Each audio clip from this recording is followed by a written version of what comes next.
Hi everyone, welcome to another Zentangle Quickie. My name is Heather Hartwick Gladden, Certified Zentangle Teacher, and I am so excited today to be bringing you Huggins.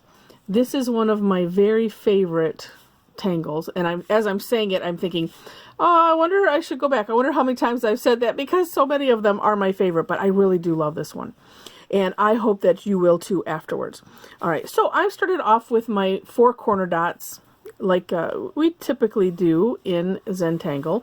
It's one of those things you don't have to do. We wouldn't have to do that here. We could do the entire tangle and take up the whole tile, but sometimes it's nice to have that this little, buffer border space. So once we have that, I'm going to grab my pen, and today I'm going to use a micron plastic nib pen because they're great. All right, so this one is a grid tangle, but it's a grid of dots. And this is also, this tangle, and I'm going to start right here in the middle, and I'll tell you why in a second. There are a number of what I call weave patterns. This is one of them. There's some other ones. I'll be doing videos on those as well. So they're kind of variation on theme, and they're all just lovely. But this one, I'm not sure why, but I just love this one the best. So as I put this dot right in the middle, I like to start my grids in the middle, and even if it's a line, I do it in the middle, then I work my way out. With the dots, same thing, start in the middle, and this I'm going to probably do at least maybe a pen's width, maybe a little bit more. Yeah, like about like that.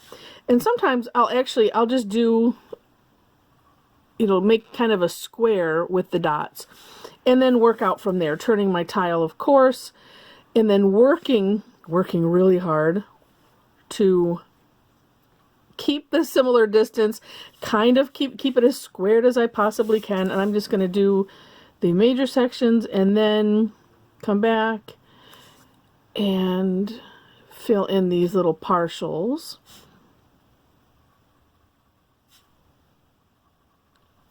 And sometimes,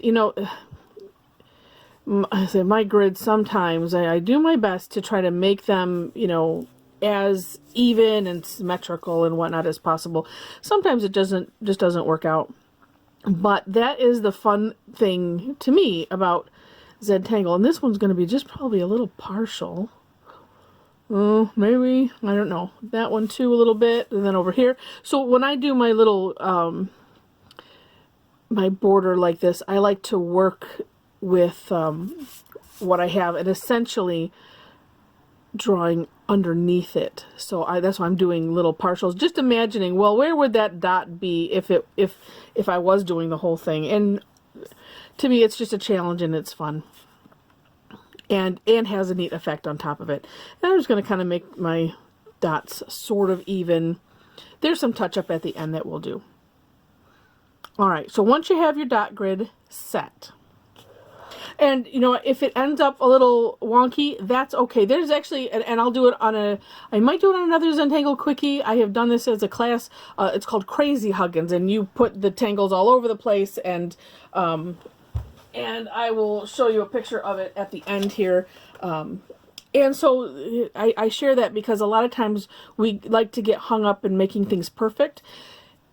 But with Zentangle, sometimes it's not sometimes, it is a really good practice to just do it how it happens, and then find ways, if you're not happy with it, to, make it something that you're more happy with. All right, so now we have our grid. We have our grid and a little Zentangle philosophy out of the way. So this one, there is a trick, and let me just, let's see, I'm just thinking here, because I want to show the difference. I see it happen. And let me just do 3. Okay. And, I might come back to that in a second. I'm going to start here. So we're going to connect the dots, and we're going to connect them with a curved line, but there is a little bit of a trick to it. We're going to essentially kind of trace the outside of the dot and kind of springboard off of there, you know, making that arch and then landing on the next dot. There's a number of different ways. I know CZT training, Rick said he called it take off and land. I was thinking of it as, you know, planet slingshotting. But that was doing more of the S shape, because there's a tangle called cadent, which I will have to do also soon, which is the same idea. So let me show you what it looks like to do it this way. So we're coming off the one and then landing, you know, and kind of just retracing that circle. Now this one so this one went over, then, and I'm just going to turn my towel because my hand likes to do it this way. To go like this is a smidge uncomfortable, and you know, if there's an easy way to make it consistent, then we will. So this one, well, now it's under, so then we're going to do an over. And the same idea, kind of going, or maybe it's easy thinking going from the outside edge of the circle to the outside edge of the circle, or dot, whichever way you want to think of them. Okay, and so we go over, under, you know, and however long, however big your space is. And then when I get to the edge, then I do these, you know, same idea. I imagine where the dot is going to be, and then I just stop at the pencil line. Now, and I will show you the thing on the back side in a minute. I want to do another row just so that way we get this, and then I can show you the why we do it that way. So your next row, we're going to essentially mirror what we have already. So what I end up doing is I find one that I've gone under, and then this next row, these two dots right underneath are going to be an over. Like that. And then it's the same thing, you know, in the row, we're alternating over, under, over, under. And I'll see if I can manage to do that without, sometimes I can. Like that. Now, oops, and then this one would be an under, oh, and I didn't continue that one all the way, and you can kind of see that stopping, and this one would be an over. Perfect. Now, what I have seen happen is that people will just go, oh, I'm connecting the dots.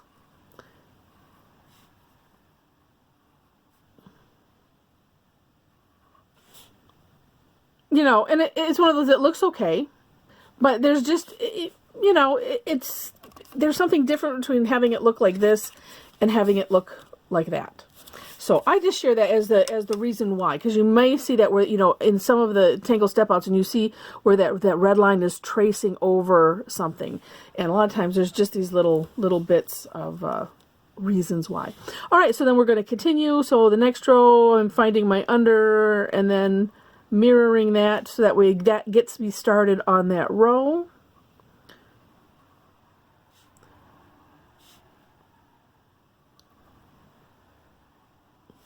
And honestly, even just doing this little bit, when I have these little partials, I just think that's important. Okay, and then this one is going to be just kind of all by itself, and that's what it would look like. And the under wouldn't show. Over here, we would have an over, sort of, that's a little thin, but okay. All right, so this is kind of the tricky part, sort of. So we're going to do the same motion, same idea, but turning the tile, what is it, 90 degrees, and we're going to repeat. Now the trick here is figuring out where, okay, you know, where am I putting my over and under? And one of the best ways that I have figured this out to do, well, actually, kind of it's two ways. Number one, I'm not gonna do this under, because we're not gonna cross this line here. We're not gonna go, you know, across this section. So we're gonna, but here, yes. The other way you can think about it is, oh, look for you know, a narrow section, and then on top of that is going to be over, like that. So whichever way helps, you know, do that. And then again, it's, you know, we're repeating the same things, the over, under, and, you know, the takeoff and land idea. You know, and then, you know, once you have one row started, then it's easier, because you can just continue. Because then you're looking, oh, here's an under, I'm going to mirror that. Oh, okay, there we go, and there we have it. And then it's, again, just a matter of the over, under, over, under.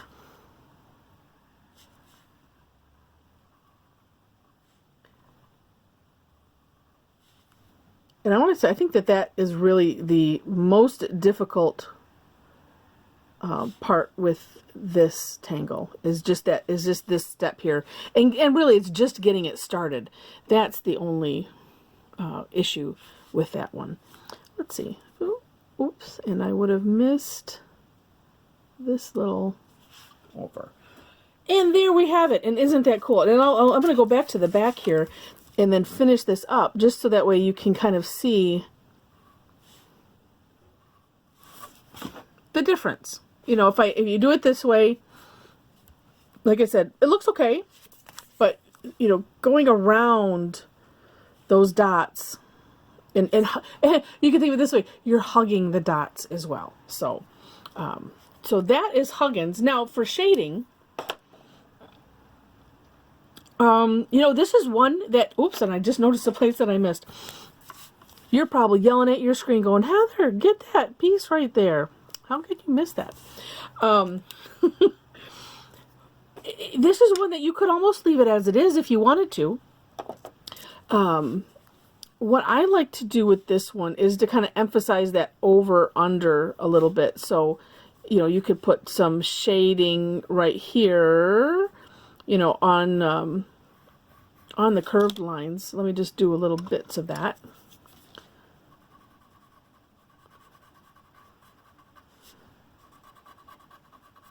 You know, and you can come up, you know, as far as you want. I do find it helpful to turn the tile, do the little circles, or at least have the point of the tortillon pointing towards the line that I'm working against. As I was doing it the other way, I'm like, this is just not comfortable. Oh, and that's why, because I'm, you know, not using the tip to be helpful. Oh, and you can see how, you know, even only having done some of them, how that just kind of brings it to life a bit. Now, I'll share this too. If you were using a toned tile, which, oh, I should have done that. Oh, well. You could, you know, add some white charcoal, you know, to the inside, you know, still doing this. You can bring it out a little bit more. It just depends on what you want to see happen with that. Sometimes, too, it is easier just to put all the graphite on, and then you don't have to bounce back and forth. And, too, like I said, you can kind of go up as far as you want into that, but what you want to do is leave some of the original tile color for the contrast. I also just noticing, let me look in the camera here again. Okay. There was one that I noticed, is like I had my pencil line just a little bit away from you know, from this edge, and it does seem to make a difference. You know, if you get it right on that edge, you just don't want to go over, because we don't want any graphite in here. It kind of wrecks the effect. But I was noticing, as I was peeking up here at the camera, oh, there we go. Now I'm getting talented, holding the tortillon and the pencil at the same time. Now if I can only just get it where I can't do that without dropping stuff. I'm picturing like my friends that, you know, play like xylophone, or even handbells, and they can, you know, hold multiple sticks and actually do things with them at the same time.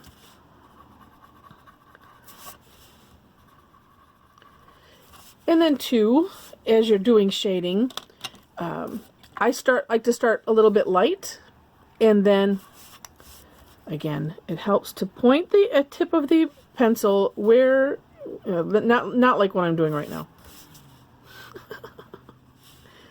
Like this, and just do all of that side at once.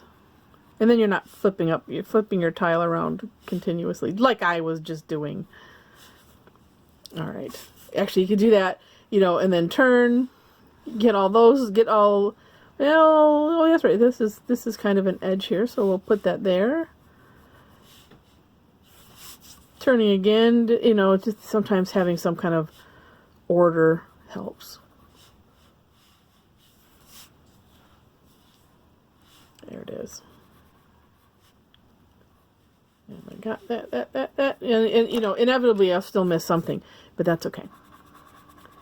So as I was saying, having a little bit of graphite, then adding some more, and if you feel like you want to have it even darker, then you can, but doing it in steps is good, because that way it doesn't get too dark too quick, and then you end up with the whole tile is just dark, and then you're sad, and that's not good. We don't want anybody to be sad when they're tangling. That's not that's not the objective. Now, let me share another idea as I'm doing this shading. You could, if you wish, and maybe I will, there we go. If you made your grid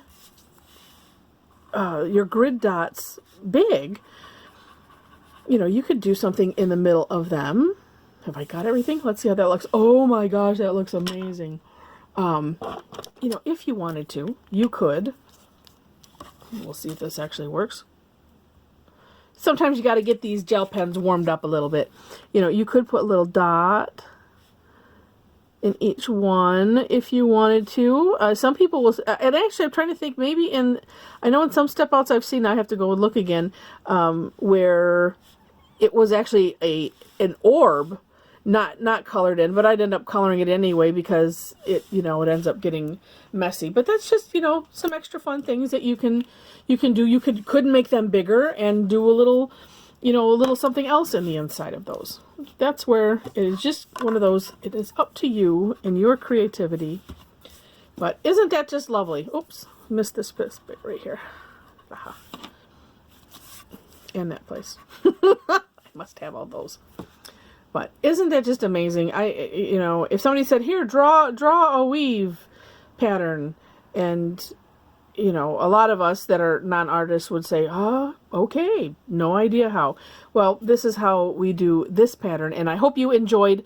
Happy tangling, and look at the description below for some links to the step outs, links to other ways to connect, and like I said, I hope you liked it. Click the like button if you don't mind. Leave some comments if you wish, and that would be great. Happy tangling.